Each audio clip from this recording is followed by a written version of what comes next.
गरीब बेटी को मिला सारे नखरे उठाने वाले देवर से भरा ससुराल। महिमा बेटा तू पहले खाना खा ले, बाकी काम बाद में कर लेना। चाचा सारा काम हो गया है, बस ये बर्तन साफ करने रह गए, फटाफट कर देती हूँ, फिर खाना खा लूंगी। ये कहकर सुरेश बैठक में चला जाता है। इधर महिमा बर्तन साफ करते हुए मन ही मन में सोचती है, बस सारा काम हो गया, ये बर्तन साफ करके पढ़ने बैठ जाऊंगी। कल एग्जाम भी है, पता नहीं इतने कम समय में तैयारी कैसे होगी। महिमा अभी सोच ही रही होती है कि तभी उसकी चाची सविता कुछ छूटे बर्तन लेकर वहाँ आ जाती है। अरे ओ महारानी, काम में ध्यान लगा ले, क्या जल्दबाजी में काम कर रही है, जरा ठीक से बर्तन साफ कर। यहाँ मुफ्त की रोटियां तोड़ती है और काम देखो कैसे करती है। सारे बर्तन हीरे जैसे चमकने चाहिए, वरना दोबारा साफ करवाऊंगी। इतना कहते कहते सविता महिमा का हाथ मरोड़ देती है। चाची मेरा हाथ छोड़ो, मुझे बहुत दर्द हो रहा है, मैं ठीक से बर्तन साफ कर दूंगी। गुस्से में सविता उसका हाथ छोड़ देती है और धमकी देकर वहाँ से चली जाती है। महिमा रोते रोते सारा काम खत्म करती है। तभी उसकी सहेली राधा स्कूटी लेकर घर के बाहर आती है और सुरेश से बात करती है। चाचा नमस्ते, ये मेरी नोटबुक है, आप इसे महिमा को दे देना, कल उसका एग्जाम है, उसके पास किताब नहीं है, तो मैंने कहा था कि नोटबुक से पढ़ लेना। राधा नोटबुक देकर वहाँ से चली जाती है। सुरेश नोटबुक लेकर महिमा के पास आता है। महिमा बेटा, ये तेरी सहेली दे गई है, तूने मुझे बताया क्यों नहीं कि तेरे पास किताब नहीं है? बिना किताब की तैयारी कैसे करेगी? सुरेश की बात का महिमा जवाब देती है उससे पहले ही सविता वहाँ आ जाती है। इससे ज्यादा सिर पर मत चढ़ाओ, ज्यादा पढ़ा लिखा कर हमें कौन सी इसकी नौकरी लगवानी है, जाना तो इसे ससुराल ही है। सविता, जब मेरे तीनों बच्चे पढ़ रहे हैं तो मैं महिमा के साथ भेदभाव क्यों करूं? और जब तुझे पता है कि इसका एग्जाम है तो इससे इतना काम क्यों करवा रही हो? देख लेना, मेरी बेटी मेरा नाम रोशन करेगी, तुम चाहे जितनी कोशिश कर लो। सुरेश गुस्से में सविता को सुना देता है। दरअसल महिमा के माता पिता उसकी पैदाइश के समय ही गुजर गए थे, तब से ही उसके चाचा चाची ने ही उसे पाला है। सुरेश महिमा से बहुत प्यार करता है, लेकिन सविता और उसके बच्चे उससे नफरत करते हैं। महिमा रोते हुए सारा काम खत्म करती है। इस तरह सुबह से शाम हो जाती है।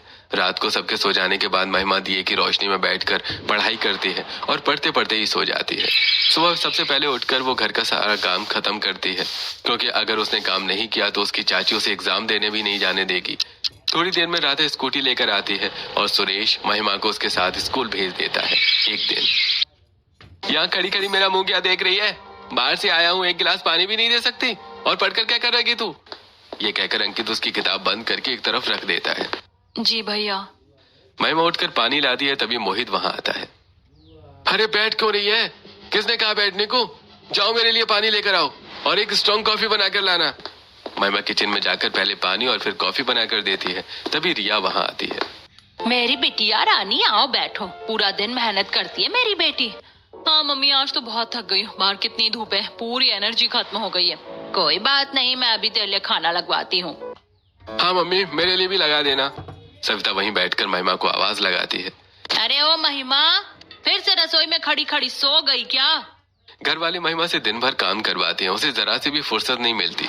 रात में वो पढ़ती है और दिन में अगर उसकी आंख लग जाए तो उसे ताने सुनने पड़ते हैं। नहीं चाची जी, सो नहीं रही, भैया के लिए खाना गर्म कर रही हूँ। थोड़ी देर में महिमा सबके लिए खाना लगा देती है। ये रोटी कैसी बनाई है? मैं नहीं खाऊंगा, मेरे लिए नई रोटी बना कर लाओ। और इस सब्जी में तो बिल्कुल स्वाद ही नहीं है, दोबारा बनाओ। लेकिन अभी मैं एक साथ दूसरी सब्जी कैसे बनाऊं? घर में कुछ है ही नहीं। मम्मी, मेरा बिल्कुल मन नहीं है ये सब खाने का। आप एक काम करो, मुझे पैसे दे दो, हम तीनों भाई बहन बाहर से ही कुछ खा लेंगे। हाँ, ये बिल्कुल सही रहेगा, एकदम गुड आइडिया। सविता तुरंत अपने लाडले बच्चों को पैसे लाकर देती है और तीनों महिमा की मेहनत से बना हुआ खाना यूं ही छोड़कर बाहर खाने चले जाते हैं। ऐसे कुछ दिन बीत जाते हैं। इधर महिमा के एग्जाम भी खत्म हो जाते हैं। एक दिन महिमा की दोस्त राधा उसके घर आती है। अचानक उसकी नजर रिया पर पड़ती है। अच्छा, तो ये है तुम्हारे चाचा की बेटी? मुझे ऐसा क्यों लग रहा है कि मैंने इसे कहीं देखा है। हाँ देखा होगा, ये हमारे शहर के प्राइवेट स्कूल में पढ़ती है, शायद वहीं देखा होगा। राधा अपने दिमाग पर जोर देती है और थोड़ी देर रुककर बोलती है। नहीं नहीं, वहाँ नहीं, याद आया, मैंने इसे 2-4 लड़कों के साथ घूमते हुए देखा था। मेरी छोटी बहन भी उसी स्कूल में पढ़ती है। वो कह रही थी कि ये बहुत बदतमीज और आवारा टाइप की लड़की है, स्कूल भी बंक करती है। राधा की बात सुनकर महिमा हैरान रह जाती है। क्या सच में? हाँ बहन, तभी तो मैंने इसे तुरंत पहचान लिया। एक दिन मैंने खुद देखा था, ये अपने दोस्तों के साथ बुलेट पर घूम रही थी। इस तरह राधा रिया के बारे में सब कुछ महिमा को बता देती है। थोड़ी देर बाद राधा वहाँ से चली जाती है। तभी सविता वहाँ आती है। मैडम जी की बैठक खत्म हो गई हो तो जरा घर का काम भी देख लो। दोपहर के 3 बज गए हैं, मेरा सर दर्द से फटा जा रहा है। कप चाय तो बना दे। महिमा रसोई में जाकर चाय बनाने लगती है, तभी रिया वहाँ आती है। मम्मी, मेरे स्कूल में प्रैक्टिकल है, उसके लिए मुझे 2000 रुपए चाहिए और मेरे पास कपड़े भी खत्म हो गए हैं, नई हील भी टूट गई है। कुछ दिन बाद एनुअल फंक्शन है, उसके लिए भी साड़ी लेनी है। अरे मेरी लाडो, जितने पैसे चाहिए ले ले, मेरी इकलौती बेटी है तू। तेरे शौक पूरे नहीं करूंगी क्या? बता, कब जाना है शॉपिंग के लिए? तभी महिमा चाय लेकर आती है। चाची, इसे पैसे मत दो, इसका कोई प्रैक्टिकल नहीं है। ये पैसे अपने दोस्तों के साथ घूमने में उड़ा देती है। महिमा के मुंह से ये बात सुनते ही सविता के तन बदन में आग लग जाती है। वो गुस्से में गरम चाय महिमा के हाथ पर गिरा देती है। शोर सुनकर अंकित और मोहित भी वहाँ आ जाते हैं। मम्मी, आपने बिल्कुल सही किया। तू होती कौन है मेरी बहन के खिलाफ बोलने वाली? हाँ, हमारी सगी बहन है वो, जो मन करेगा वही करेगी। मेरी बेटी को आवारा बता रही है, खुद पूरे दिन राधा के साथ बैठी रहती है। पता नहीं क्या खिचड़ी पकती रहती है तुम दोनों में। आने दे तेरे चाचा को घर, आज ही तेरा रिश्ता पक्का करवाती हूँ। महिमा की एक छोटी सी बात पर उसके चाची और दोनों भाई बहुत बुरा बर्ताव करते हैं। उसका हाथ भी जल जाता है। सविता सुरेश के सामने बढ़ा चढ़ाकर बात बताती है, लेकिन सुरेश को सच्चाई पता होती है, इसलिए वो महिमा को कुछ नहीं कहता। ऐसे कुछ दिन बीत जाते हैं। पड़ोस में शांता काकी और रामू काका भी महिमा की हालत से वाकिफ है। पता नहीं इस बच्ची के कितने बुरे नसीब हैं। कोई अजनबी के साथ भी इतना बुरा व्यवहार नहीं करता जितना सविता इसके साथ करती है। अरे, और ये अंकित मोहित, इसे इंसान ही नहीं समझते। मैं तो भगवान से दुआ यही करता हूँ कि इस बच्ची को अच्छा ससुराल मिले। एक दिन मोहित क्रिकेट खेलकर आता है। घर आते ही वो अपनी मम्मी से कहता है, मम्मी, मुझे बहुत तेज भूख लगी है, लेकिन पहले मेरे लिए एक बनाना शेक बना दो। अरे खड़ी खड़ी क्या देख रही है? दिख नहीं रहा मेरा बेटा खेल कर आया? चल उसके लिए बनाना शेक बना। महिमा अपना काम छोड़कर मोहित के लिए बनाना शेक बनाती है। जैसे वो लेकर आती है, गलती से शेक मोहित के कपड़ों पर गिर जाता है। ये क्या किया तूने? बदतमीज, मेरी पैंट खराब कर दी तूने। मोहित की आवाज सुनकर तभी सुरेश वहाँ आ जाता है। मोहित, ये क्या बदतमीजी है? महिमा तुम्हारी बड़ी बहन है, इस पर हाथ नहीं उठा सकते। और इसकी बदतमीजी नहीं दिखेगी आपको? देखो, मेरी सफेद पैंट खराब कर दी। ये गलती से हुआ है और जो तुम कर रहे हो वो जानबूझकर था। आगे से ऐसी हरकत मेरे सामने मत करना। सुरेश मोहित को अच्छी तरह से डांट देता है, लेकिन उसके जाते ही मोहित गुस्से में महिमा की तरफ देखता है और कहता है, ज्यादा खुश होने की जरूरत नहीं है। तूने मेरी पैंट खराब की है और इसका बदला तो मैं जरूर लूंगा। मम्मी, इस पर नजर रखना, आज ये कुछ भी न खाई, यही इसकी सजा है। महिमा ने वैसे ही सुबह से कुछ खाया नहीं था और अब खाने के समय उसे इतनी बड़ी सजा मिल गई। जैसे कि महिमा खाने के लिए रसोई की तरफ जाती है, सविता तुरंत उसके सामने आकर खड़ी हो जाती है। रुक जा, आज तेरे लिए खाना नहीं है। भूल गई अपनी करतूत। आज तेरी सजा यही है, तुझे कुछ भी खाने को नहीं मिलेगा, ताकि आगे से तू गलती करने से पहले 100 बार सोचे। इस तरह माँ बेटा मिलकर उसे कुछ नहीं खाने देते। अगले दिन महिमा सुबह उठकर रात का बचा हुआ खाना बेसब्री से खाती है और रोते हुए अपनी माँ को याद करती है। हे भगवान, मेरे कितने बुरे नसीब है। माँ, पापा, आप मुझे इन सबके बीच छोड़कर क्यों चले गए? मुझे भी अपने साथ ले जाती, कम से कम ये अत्याचार तो ना सहना पड़ता। इस तरह विलाप करते हुए महिमा एक एक निवाला खाती है। ऐसे कुछ दिन बीत जाते हैं।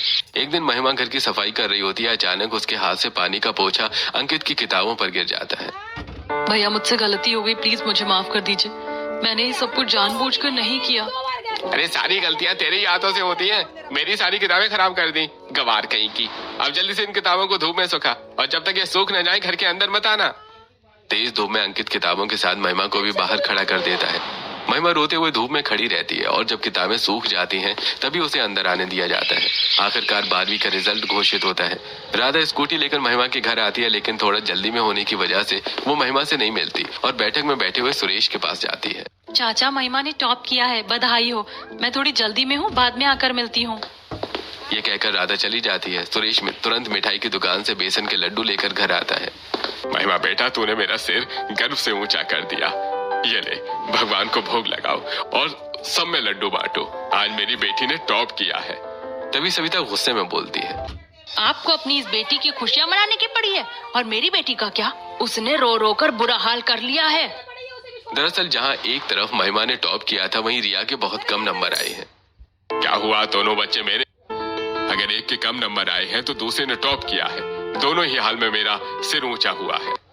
सुरेश सबको लड्डू खिलाता है। बाद में महिमा सुरेश से आगे पढ़ाई की बात करती है। चाचा जी मुझे आगे बढ़ना है, लेकिन आपको तो पता ही है मोहित और अंकित कभी नहीं होने देंगे। आप प्लीज कैसे भी करके मेरा एडमिशन करा दीजिए, मुझे ग्रेजुएशन करनी है। इस पूरे घर में सुरेश ही तो है जो महिमा का ख्याल रखता है। महिमा की बात मानकर सुरेश चुपचाप उसका एडमिशन करवा देता है। ऐसे कुछ दिन बीत जाते हैं। एक दिन सुरेश बैठक पर बैठा हुआ होता है। अचानक रामू काका वहां आते हैं। सुरेश बैठक पर बैठा हुआ होता है। अचानक रामू काका वहां आते हैं। अरे सुरेश, मैं एक जरूरी काम से आया हूँ। हाँ काका बताइए। वैसे आप आजकल कहाँ रहते हो, दिखाई नहीं देते। कहीं दुकान पर ही रहना शुरू कर दिया है क्या? अरे हाँ, बस थोड़ा काम ज्यादा था दुकान पर, दो वक्त ही नहीं मिलता था। वैसे मैं ये कह रहा था कि महिमा के लिए एक बहुत अच्छा रिश्ता है, बहुत अच्छा परिवार है, बिटिया को खुश रखेंगे, कोई मांग भी नहीं है, तू बस हाँ कर दे। काफी सोचने के बाद सुरेश बिना घर वालों से पूछे रिश्ता पक्का कर देता है और घर आकर वो सबको ये बात बताता है। देखो महिमा, बेटा लड़का बहुत अच्छा कमाता है, पर जॉइंट परिवार है, दो फैमिली एक साथ रहती है। तेरे 4 देवर हैं, 2 सास और 2 ससुर। मैं चाहता हूँ कि तू यहाँ पर, तुझे माँ का प्यार नहीं मिला, लेकिन तेरी सास तुझे माँ की तरह प्यार करे। बाकी तू मेरी इज्जत का हमेशा ख्याल रखेगी, मुझे तुझ पर पूरा भरोसा है। महिमा को इस तरह समझाकर सुरेश वहां से चला जाता है। लेकिन सुरेश को यह कहते हुए कि उसके 4 देवर हैं, उसके भाई बहन सुन लेते हैं और उसके जाने के बाद अंकित और मोहित महिमा को चिढ़ाने लगते हैं। अरे दीदी, यहाँ तो हम 2 भाई हैं, लेकिन वहाँ तेरे 4 देवर हैं। अरे जरा सोचो, जब आपसे हम ही नहीं झेलते तो उन चारों को कैसे झेलोगी? चारों की अलग अलग फरमाइशें पूरा दिन काम करती रहे ना। और हाँ, वहाँ तो 12-15 लोग हैं खाने वाले, तब याद आएगी तुझे चाची। अरे यहाँ पर तो 4 लोगों का खाना बनाने में ही तुझे मौत आती है, वहाँ पर इतने लोगों का खाना कैसे बनाएगी? और बेटा कुछ भी कहो, सास तो सास ही होती है, और फिर वहाँ तो तेरे चाचा भी नहीं आएंगे तुझे बचाने। सब लोग मिलकर महिमा को डरा देते हैं। वो ये सब सुनकर घबरा जाती है और मन में सोचने लगती है, हे भगवान, क्या सच में मेरी जिंदगी में कुछ अच्छा नहीं है? यहाँ 2 भाइयों को झेल रही हूँ, वहाँ 4 देवर और इतना बड़ा परिवार, क्या होगा मेरा? इसी चिंता में दिन बीत जाते हैं। सुरेश लड़के वालों से मिलकर शादी पक्की कर देता है। शादी की तैयारी में अभी 8 दिन बीत जाते हैं, पता ही नहीं चलता, और फाइनली निखिल और महिमा की शादी हो जाती है। आज महिमा का गृह प्रवेश है। दरवाजे पर पिंकी और पूनम आरती की थाली लेकर खड़ी हैं। पूनम, बहू की आरती करो और कलश गिरवाकर अंदर प्रवेश करवाओ। तभी रोहित, राहुल सब एक साथ बोलते हैं, नहीं रुकिए, हमने भाभी के लिए कुछ सोच रखा है। हाँ मम्मी, ताई जी, बस 1 मिनट, अभी नहीं। अरे पहले हमारी शर्त पूरी होगी, उसके बाद ही भाभी के अंदर एंट्री होगी। सब पीछे मुड़कर देखते हैं तो चारों देवर एक एक करके अपनी हथेलियां आगे बढ़ाकर बैठ जाते हैं। अरे भाई, इनका प्लान तो समझो, लगता है कि अपनी नई भाभी को कुछ बड़ा सरप्राइज देने वाले हैं। सब लोग हंसने लगते हैं। पूनम महिमा की आरती करती है और कलश गिराकर अंदर प्रवेश करवाती है। चारों देवर महिमा के कदम अपने हाथों पर रखते हुए उसे अंदर ले आते हैं। इस तरह धूमधाम से और प्यार के साथ महिमा का ससुराल में गृह प्रवेश होता है। उसकी चाची सासू से प्यार से उसके कमरे तक छोड़कर आती हैं। भगवान, मैं कुछ सपना तो नहीं देख रही? मेरे देवर इतने अच्छे हैं, और एक मेरे भाई थे जिन्होंने कभी मुझे बहन होने का एहसास ही नहीं करवाया। मुझे तो उस घर में नौकरानी जैसा ही लगता था। महिमा ये सोचकर खुश हो ही रही होती है कि तभी निखिल आता है। लाइट बंद करके जल्दी से सो जाना, मुझे लेट सोने की आदत नहीं है, वैसे भी मैं बहुत थक गया हूँ। निखिल का व्यवहार थोड़ा सा रूड होता है, जिसकी वजह से महिमा को थोड़ा अजीब सा लगता है, लेकिन वो जल्दी अपना लहंगा बदलकर सो जाती है। अगली सुबह होती है। महिमा तो वैसे ही अपने मायके में इतना काम करती थी कि उसे सुबह जल्दी उठने की आदत होती है। वो सुबह जल्दी से उठकर नहाती है और एक प्यारी सी गुलाबी रंग की साड़ी पहनकर सिर पर पल्लू लेकर हॉल में आती है, जहाँ पर उसके सास ससुर सब लोग बैठे हुए थे। सबके पैर छूकर हाथ जोड़कर नमस्ते करती है। महिमा, तुम्हारे आने से तो घर में रौनक लग गई है। सच में हमारा तो परिवार अब शुरू हुआ है। हाँ दीदी, सही कह रही हो। आप जरा सोचो, अभी तो एक ही है, जब घर में 5 बहुएं आ जाएंगी तो आपका मन लगेगा। हाँ बस मैं तो उसी दिन का इंतजार कर रही हूँ, तब होगा मेरा परिवार पूरा। सब लोग ऐसे ही हंसी मजाक करते हैं। मम्मी, आज मेरी पहली रसोई है ना, तो बताओ मैं क्या बनाऊं? बेटा, रसोई में जाकर देखो और जो तुम्हें बनाना आता हो जाकर बना लो। पिंकी महिमा को रसोई में भेज देती है और पीछे दोनों देवर देवरानी एक दूसरे का मुंह देखकर हंसने लगती हैं। जैसी महिमा रसोई में जाती है उसके चारों देवर मास्टर शेफ वाली टोपी लगाकर और एप्रन पहनकर खाना बनाने लगे हुए हैं। ये सब देखकर महिमा हैरान हो जाती है। अरे देवर जी, आप लोग ऐसे खाना क्यों बना रहे हो? अब तो मैं आ गई हूँ ना, आपको खाना बनाने की जरूरत नहीं है। मुझे बता दो आपको क्या चाहिए। तभी रोहित महिमा के पास आता है। मेरी प्यारी प्यारी भाभी, मम्मी ने कहा है कि आप इस मीठे में चम्मच चला दो तो ये आपके हाथ से बना हुआ माना जाएगा। और नहीं तो क्या, मैं अपनी नई नई बहू से इतना काम कराऊंगी क्या? तुम यहाँ आकर बैठो। वैसे भी आज ये तुम्हारे लिए सरप्राइज प्लान कर रहे हैं। महिमा के चारों देवर और दोनों सासें उसे एक भी काम नहीं करने देते और उसे सोफे पर बैठा देते हैं। थोड़ी देर बाद सारा खाना बनकर तैयार हो जाता है। चारों देवर मिलकर खाने को टेबल पर सर्व करते हैं। मैं बड़ा हूँ तो पहले भाभी मेरे बनाए हुए स्पेशल कड़ी चावल टेस्ट करेंगे। भाभी टेस्ट करके बताओ तो। नहीं, पहले मीठा खाना चाहिए। ये देखो भाभी, मैंने गाजर का हलवा बनाया है। अरे नहीं नहीं, बिल्कुल नहीं, शुरुआत तो रोटी से ही होती है। देखो ना, मैंने रुमाली रोटी बनाई है। दीपक की बात सुनकर सब लोग हंसने लग जाते हैं। अरे भैया, बिना सब्जी की रोटी कैसे खाई जाएगी? भाभी देखो, मैंने मिक्स वेज और मिक्स वेज का रायता बनाया है, आप पहले ये चेक करो। अरे भाई, तुमने तो बहू को कंफ्यूज कर दिया। तुम लोग एक काम करो, इसकी थाली तैयार कर दो, ये तुम्हारा बनाया हुआ थोड़ा थोड़ा खाना खा लेगी। चारों देवर थोड़ा थोड़ा सा सारा खाना महिमा को परोस देते हैं। महिमा को पहले दिन ही अपने ससुराल में इतना प्यार मिलता है जितना कि उसे अपने मायके में 25 साल में भी नहीं मिला था। इधर घर वाले उस हलवे को भी टेस्ट करते हैं जिसमें महिमा ने चम्मच चलाया था और उसकी खूब तारीफ करते हैं और बाद में उसे शगुन भी देते हैं। लेकिन निखिल इन सब काम में बिल्कुल चुप बैठा है, वो ज्यादा इंटरेस्ट नहीं दिखा रहा है। ऐसे कुछ दिन बीत जाते हैं और राहुल, तुम्हारे भैया इतना कम क्यों बोलते हैं और ये चुप चुप क्यों रहते हैं? नहीं भाभी, ऐसा तो कुछ भी नहीं है। भैया तो बहुत बोलते हैं, बस थोड़ा काम का प्रेशर चल रहा है ऑफिस में कोई नई डील के चक्कर में। वैसे आप क्यों पूछ रही हो? भैया आपसे बात नहीं करते हैं क्या? नहीं, बस थोड़ा बिजी रहते हैं अपने काम में तो ज्यादा ध्यान नहीं देते। वैसे बताओ तो तुम्हारे भैया को खाने में क्या पसंद है? राहुल समझ जाता है कि निखिल भैया महिमा को इग्नोर कर रहे हैं, इसलिए वो महिमा की हेल्प करता है और उसे निखिल के पसंद खाने के बारे में बताता है। महिमा रसोई में जाकर निखिल की पसंद के राजमा चावल और मटर पनीर मसाला बनाती है। सब लोग बैठकर खाना खाते हैं। भैया, आज आप अपना फेवरेट खाना खा रहे हो, फिर भी तारीफ नहीं कर रहे हो। भाभी ने खास आपके लिए बनाया है। हाँ, सही बना है, मतलब अच्छा बना है। महिमा के साथ साथ उसके चारों देवर को भी निखिल के इस व्यवहार की वजह से थोड़ा दुख होता है, लेकिन वो महिमा को फील नहीं होने देते। तभी वो आपस में प्लानिंग करते हैं और शॉपिंग का प्लान बनाते हैं। महिमा अपने कमरे में बैठी होती है, तभी चारों एक साथ जाकर धावा बोलते हैं। हमें पता था आप यहीं पर बैठी हुई बोर हो रही होंगी, तभी तो हमने आज घूमने का प्लान बनाया। देखो भैया तो 2 दिन के लिए बाहर गए हुए हैं, तो आज हम चलते हैं घूमने के लिए। अरे पर मम्मी से तो पूछ लूं मैं। मेरी प्यारी भाभी, हमने सबसे परमिशन ले लिया है, आप बस फटाफट तैयार होकर नीचे आ जाइए, हम कार में इंतजार कर रहे हैं आपका। महिमा तैयार होकर नीचे जाती है। चारों देवर उसको घुमाने के लिए बहुत एक्साइटेड होते हैं। पहले ये लोग शॉपिंग करते हैं। देखो भाभी, ये ब्लू कलर आप पर कितना सूट कर रहा है, और आपको पता है भैया का फेवरेट कलर भी ब्लू है। जब आप भैया के सामने ये साड़ी पहनकर रहोगे तो भैया तो आपके फैन हो जाएंगे।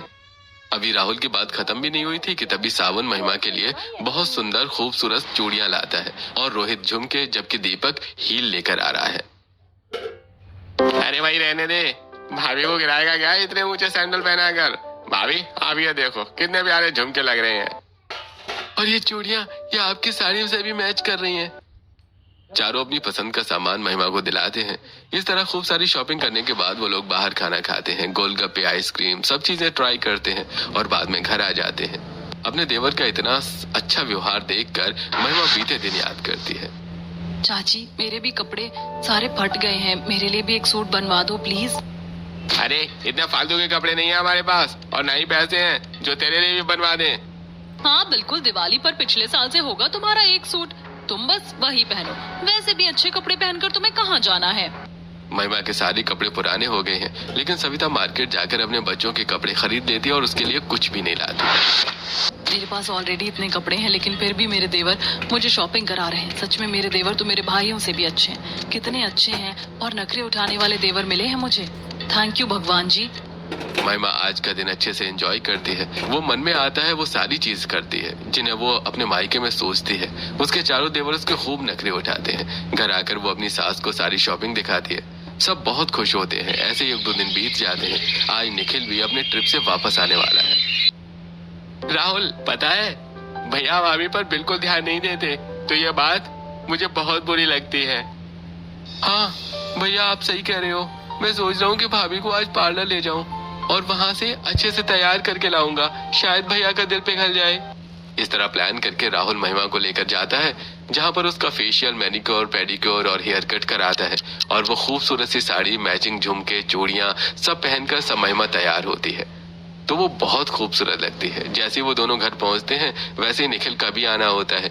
जैसे ही निखिल की नजर महिमा पर पड़ती है, वो उसे देखता ही रह जाता है।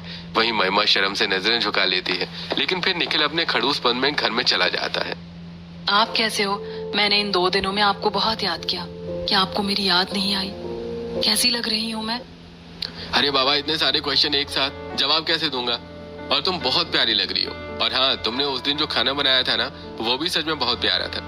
मैं थोड़ा काम की वजह से तुम पर ध्यान नहीं दे पाया, उसके लिए सॉरी। दरअसल निखिल का ये बदला हुआ बिहेवियर रोहित की वजह से।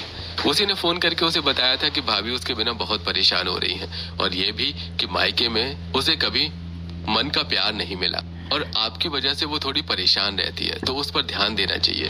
आज निखिल पहली बार महिमा से बहुत अच्छे से बात कर रहा होता है, तो वो बहुत खुश होती है। ऐसे कुछ दिन बीत जाते हैं। एक दिन महिमा कमरे की सफाई कर रही होती है। अचानक उसका ध्यान लॉ की किताबों पर पड़ता है, जिन्हें उठाकर वो पढ़ने लगती है। तभी कमरे में रोहित आता है।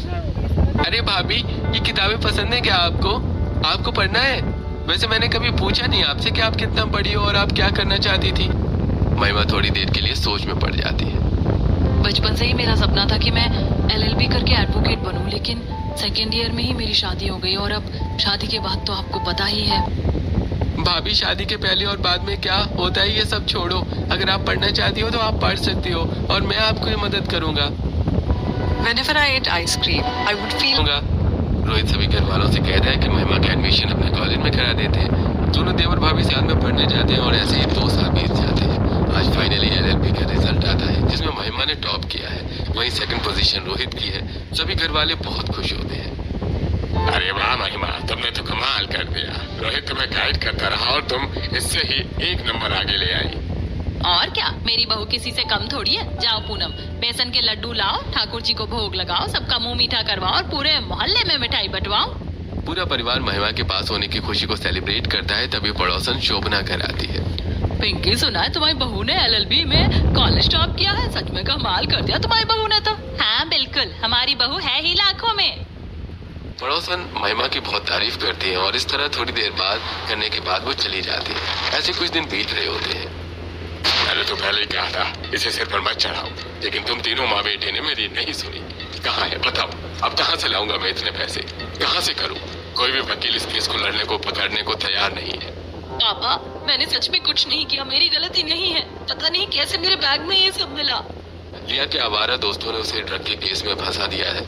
मामला इतना गंभीर है कि शहर का कोई भी वकील उसका केस नहीं ले रहा था। इधर परिवार में सब चल रहा था और उसी दिन निखिल महिमा के साथ उसके मायके आता है। सबको ऐसी परेशानी में देखकर महिमा घर वालों को बता देती है कि उसने लॉ की पढ़ाई कंप्लीट कर ली है और वो एडवोकेट बन गई है। सुनते ही सविता की सांस में सांस आती है। बेटा, तू ही अब रिया की जिंदगी बचा सकती है। रिया की जिंदगी अब तेरे हाथों में। तेरी छोटी बहन है तो उसकी मदद करेगी ना। सविता हाथ जोड़कर महिमा से रिक्वेस्ट करने लग जाती है। तभी निखिल उन्हें समझाता है और महिमा को ये केस लेने के लिए कहता है। महिमा रिया का केस हैंड ओवर करती है और घर वालों को दिलासा देकर अपने ससुराल आ जाती है। निखिल, हमने चाचा चाची को तो कह दिया, लेकिन मैं अकेले इतने सारे सबूत कहाँ से इकट्ठा करूंगी? तुम टेंशन मत लो। जिनका नाम वो बता रही थी, मैं सबको जानता हूँ। इस पूरे ग्रुप को भी मेरा दोस्त है, मैं उसको कॉल करता हूँ, वो जरूर हमारी मदद करेगा। इस पूरे केस को सॉल्व करने में निखिल महिमा की पूरी मदद करता है। फाइनली निखिल अपने दोस्तों को कोर्ट में लेकर आता है, जहाँ पर रिया, चाचा चाची, अंकित, मोहित सब आ रहे होते हैं। अब आगे उन दोस्तों को भी कोर्ट में बुलाया जाता है, जिन्होंने चालाकी करके बैग में ड्रग्स डाल दिए थे। महिमा सारे सबूत कोर्ट में पेश कर देते हैं, जो निखिल ने अपने दोस्तों के साथ मिलकर इकट्ठे किए हुए हैं। और लास्ट में वो CCTV फुटेज दिखा देती है, जिसमें साफ दिखाई दे रहा है कि उसके दोस्तों ने ही रिया के बैग में ड्रग्स डाले थे, जबकि रिया को तो उन सब के बारे में पता ही नहीं था। सारे सबूतों को मद्देनजर रखते हुए अदालत